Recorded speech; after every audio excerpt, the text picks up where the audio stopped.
2016 ഐക്യരാഷ്ട്രസഭയിൽ പ്രവേശനത്തിന് ചൈന നമ്മളെ തടയിട്ടു. അതേപോലെ പത്താംകോട്ട് ഭീകരാക്രമണത്തിൽ പാകിസ്ഥാനോടൊപ്പം ചേർന്ന് ചൈന പ്രവർത്തിക്കുകയുണ്ടായി. ഇത്തരം സംഗതികൾ ചൈനയോട് നമുക്കൊരു വലിയൊരു എതിർപ്പ്, രാജ്യമെങ്ങും ചൈനീസ് വിരുദ്ധ തരംഗമുണ്ടായി. ഇന്ത്യ മുഴുവനും ചൈനീസ് വിഭവങ്ങൾ, ഉൽപ്പന്നങ്ങൾ ബഹിഷ്കരിക്കണമെന്ന ആഹ്വാനമുണ്ടായി.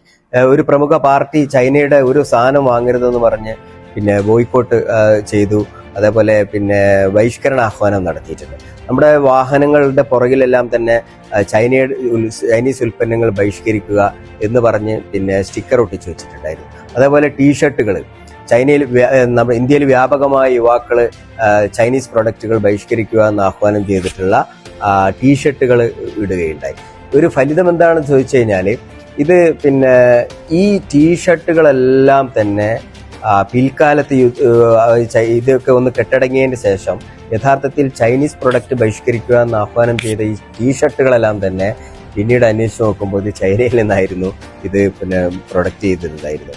അപ്പോൾ ചൈനക്കാരിത് രാജ്യത്തിനെതിരെയുള്ള വികാരമല്ലേ എന്ന് വിചാരിച്ചിട്ട് അത് ടീഷർട്ട് അടിക്കാനല്ല ഈ ചൈനക്കെതിരെയുള്ള വികാരം പോലും ഒരു ബിസിനസ് സാധ്യതകളായി കണക്കുകൂട്ടുകയാണ് ചെയ്തത്. അപ്പോൾ അവസരങ്ങൾ കണ്ടെത്തിയില്ല. അവസരങ്ങൾ എവിടെയാണ് വരുന്നത്, അവിടെയാണ് ചൈനക്കാരന് പ്രാധാന്യം കൽപ്പിക്കുക, അത് മുതലാക്കുകയാണ് ചെയ്യുക.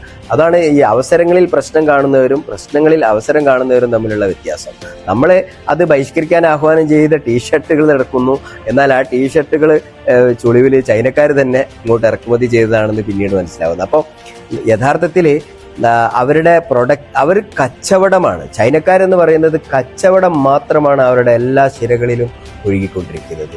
നമുക്കതല്ല. നമുക്ക് മതമാണ്, നമുക്ക് രാഷ്ട്രീയമാണ്, നമുക്ക് സംസ്കാരമാണ്, നമുക്ക് പാരമ്പര്യമാണ്, അല്ലെങ്കിൽ നമുക്ക് മറ്റു പല ഘടകങ്ങളുമാണ് നമ്മളെ ബിസിനസ്സുകൾക്കോ വ്യവസായങ്ങൾക്കൊക്കെ തന്നെ നമ്മൾ രണ്ടാമത്തെ അല്ലെങ്കിൽ മൂന്നാമത്തെ സ്ഥാനമേ നൽകുന്നുള്ളൂ. അതുകൊണ്ടാണ് നമ്മുടെ രാജ്യത്തിന്റെ പുരോഗതിയും ചൈനയുടെ പുരോഗതിയും തമ്മിലുള്ള വേറിട്ട് നിൽക്കുന്നത് എന്നാണ് നമ്മൾ മനസ്സിലാക്കുന്നത്.